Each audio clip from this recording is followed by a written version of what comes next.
So, Dr. Susan, what are you skilled in? What are you a doctor of? My license is in child psychology, so I was working in the Department of Forensics Mental Health for almost 8 years in a secure, non-secure, and foster homes in Buffalo, New York. Oh, wow. Yeah. Wow. So forensic psychology is you're studying how people killed other people? It's criminology. Like you can be a forensic accountant. You can be a forensic psychologist. You can be a forensic. Forensic means that there's some criminal activity. I could be a forensic player, going to the club, killing folks up on the dance floor, you know what I'm saying? Woo, that's what, no. You don't think so? It can't happen, huh? All right. Hey, I'm trying to help you out. You know what I mean? I'm trying to make your career be dope. Player. You know what I'm Well, saying? yeah, Hey, we could do. I mean, I suppose if we're a team. Right. I'm just saying. Can you shoot a gun? No. Do you know how to shoot one? No. No guns? I've All right. never had. Do you know how to throw a star? Experience. No. All right. I've never done Do you know how to anything sword that fight? could No. kill a person unless you count like just trying to kill a person with your bare hands, man style. You can do it with your But mind. yeah, I've never done that either. So you studied that. Not that I have. All right, take 3. You studied that stuff. Why you study that stuff? It seems like a dark career. Don't you want to do something light and fun, like work with Betty Crocker or something? Like, why do you want to learn I about? do love to bake, and I people have to killing up say, out of folks? confidence, I am an excellent cook. I've grown up with 16 aunts and uncles, so you had no choice but to be like a master chef by the time you were 10. Right, and you're Italian, aren't you? Sicilian. Oh, damn. The knives are a little sharper, snap. yeah, I know. Oh, well, thank you for coming by today, Doctor. Let's don't get on your bad side at all. Ever, I know. So you grew up around a lot of cooking. So I grew up, we had 16 aunts and uncles. I grew up with so much love, brothers, cousins. Our house was like the house where like everyone wanted to be at. My parents were like, do whatever you want. We had a huge basement. It would turn into a haunted house, and we just had so much fun. It sounds like such a good, wholesome upbringing, and you want to study murder stuff. I think it started, I was so fascinated with, and now I'm saying for this first, I was so fascinated with Scooby-Doo and the Mystery Machine and how they always solved mysteries. Right. And then when it came time for my doctoral dissertation, I know it sounds crazy, my friends, I was just like, listen, I was like a Shawshank Redemption. I just want to get out of college, because I literally went from my high school to my associates, to my bachelor's, my master's, my postmaster's, my doctorate. So everyone's like, oh, when you graduate, you're going to have to go to work. I'm like, are you out of your mind? When I graduate, that's all you do is work. Like, you go home like after 5, and like, what do you just like sit around?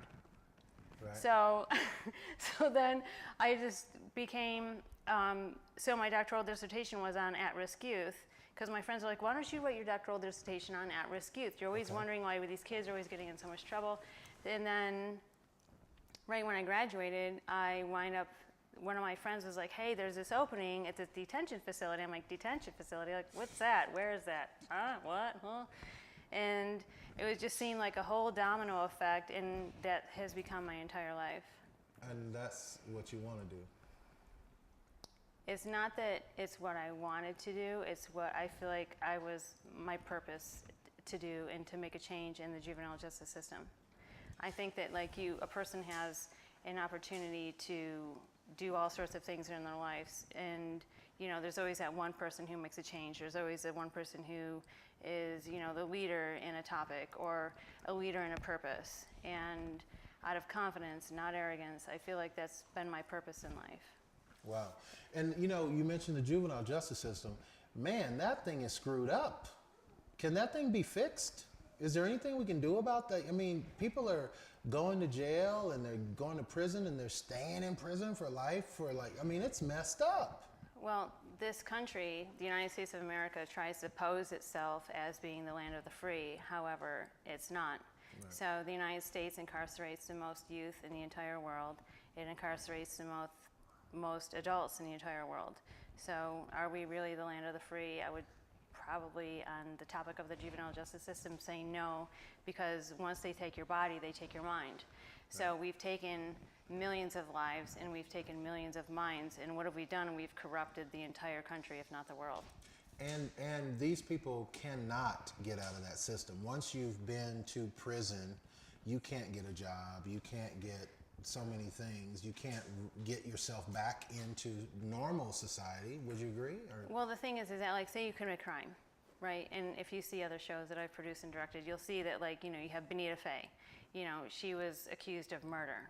Or you see, you know, so many other close people that are in my lives, whether they're personal, professional, or associates, you know, they've committed crimes and it doesn't leave your life. It's like you should be able to do your time and leave and lead on your life. And it just keeps lingering and lingering and lingering. If you look at Mark Wahlberg, right? He was committed of, you know, these crimes of the youth. If you look at I hate to dish dirt on Mark, but it's true what she's saying. Yes, please. I mean, you look at, even Mike Tyson, he gets into a fight on the street. He's 10 years old. He's in a secure detention facility. Who walks in? Muhammad Ali. I'm going to be him one day. 10 years later, we had Mike Tyson. Right. And, you know, it's just these role models that you have in your life. But as far as like getting out of the system and escaping it and being rid of it, it is nearly impossible. Because why? Because it's a money-making machine. Right. So if the beds aren't filled, they don't get paid. So they'll over-medicate, overpopulate, over-violate so many youth to keep the beds filled so they can make their money. This is a terrible thing. Now, you also direct and produce. Have you done a project on this terrible system and what's going on with it? And has something we can do to fix it? So yes, it's called Jumpsuit Jackal, and it's called. That's a good name for a rock band, actually. I do have to say, I like that name for my rock band. Yo, we're Jumpsuit Jackal, and if you want to rock on Friday night, come out and see us at Lafferty's Jumpsuit Jackal. Okay, so Jumpsuit Jackal, not to be used as copyright. You gotta tell them, because as soon as they hear it, they be like, "Woo, Jumpsuit Jackal, that's tight."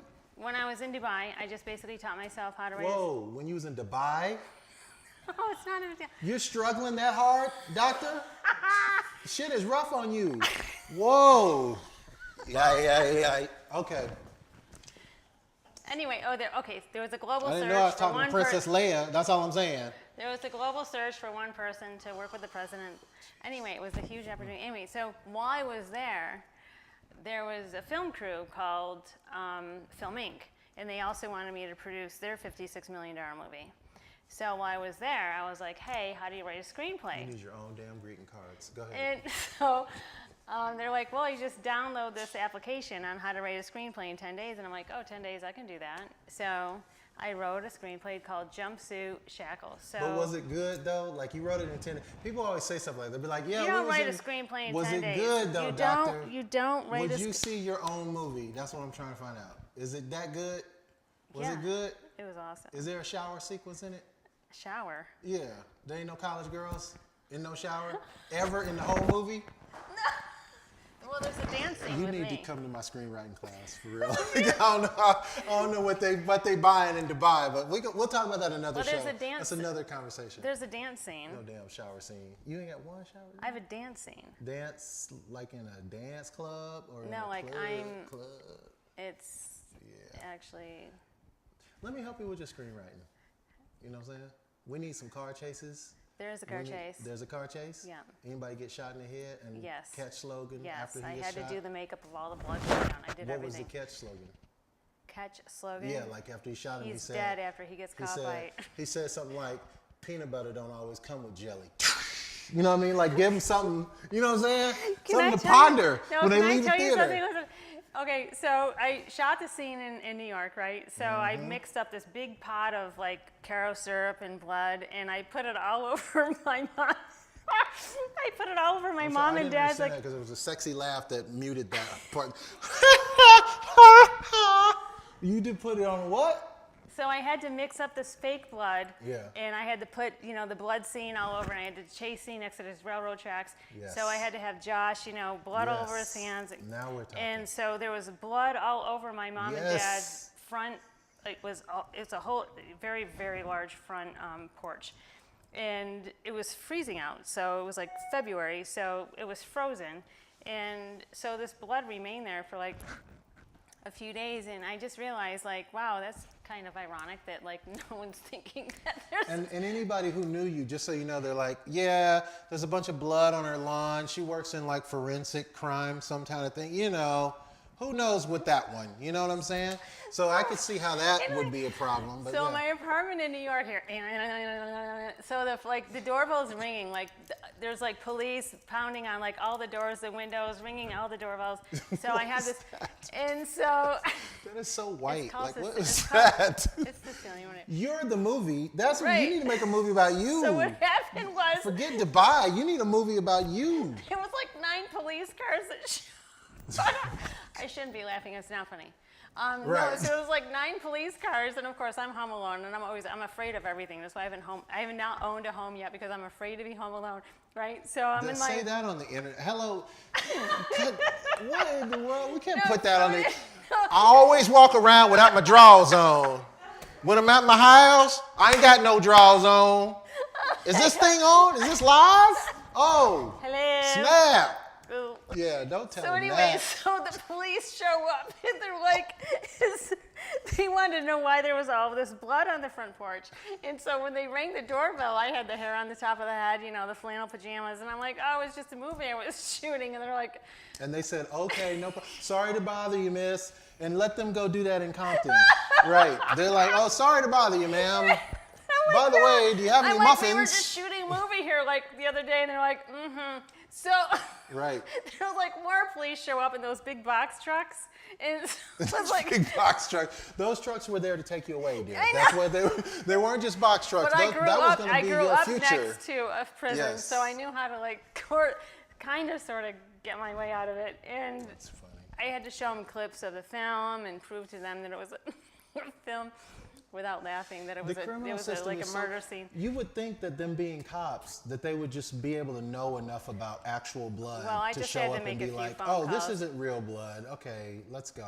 Fossil It line. looked like a deer had been These slayed. are not the drawers you're looking for. You know, like that kind of thing. There was blood all over the snow. I mean, I made a mess of the So whole you place. grew up near a prison. A mess. Now, what's that all about? You grew up near a damn prison? Like every day on your way home from school, you looked at a prison? Hey, like hey. you was waving at people and stuff? At the guys in the watchtower. That is so cruel. Yeah, it was terrible. I know. What is Like, wrong I know. with you? Most girls were like, "Oh, let's go get candy." No. And so my girlfriend Christy, Robin, John, and I, you know, we were in a gang. Oops, did I just say that? No. Cut. Now, that's the So- part you want to cut. Right. I got you. So anyway, so we would be on our way to the candy store, Mr. Pizza, and you know, most kids like wave to their neighbors, and we're waving to the guys in a watchtower. Was he waving at me? Was he waving at you? No, he's waving at me. America oh my God, is he so was waving fucked at up. me. We're going to put you in a cage where every day these schoolgirls are going to walk past a candy store and wave at you. That's prison. Well, I wore you a think plaid you in skirt. prison. That's prison. I wore a plaid skirt. Plaid skirt and everything. With green knee highs. Oh, it's rough. It's so rough. Okay, so that obviously influenced you to the point where you're like, hey, I want to do this for a living.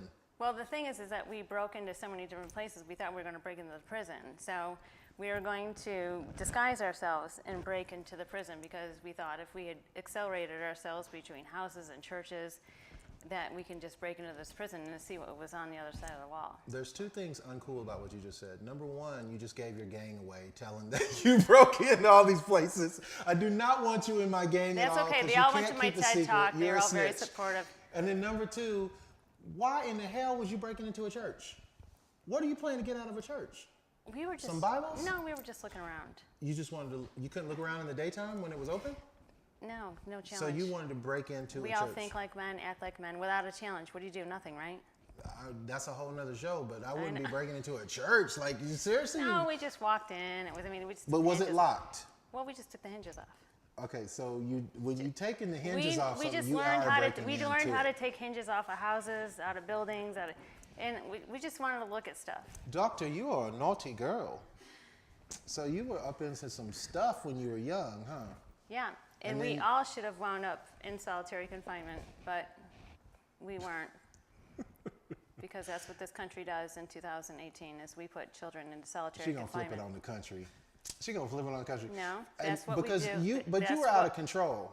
But you got No. out of it because of the system. Don't you ever think if you had been born a different color, you might not have gotten away with that stuff? I mean, that's a real I question. think the police just knew that we had this gang on the West End and that we had the place covered. Was your gang all Caucasian? We were, but at the same time, Was your gang all female hotties? Christina. Oops. You can't be in my gang, dog. You cannot be in my gang. Oh my God. There was only 2 girls, well, 3 girls, and the rest were guys. Okay. Were they Caucasian guys? Well, Like Sicilian. there's you and They were they were Channing Caucasian. Tatum, Mark Wahlberg, and Heath Ledger. No. No? They were Sicilian. Sicilian guys. Yeah. Al Pacino, De Yeah. Niro. Now we're talking. Now we're talking.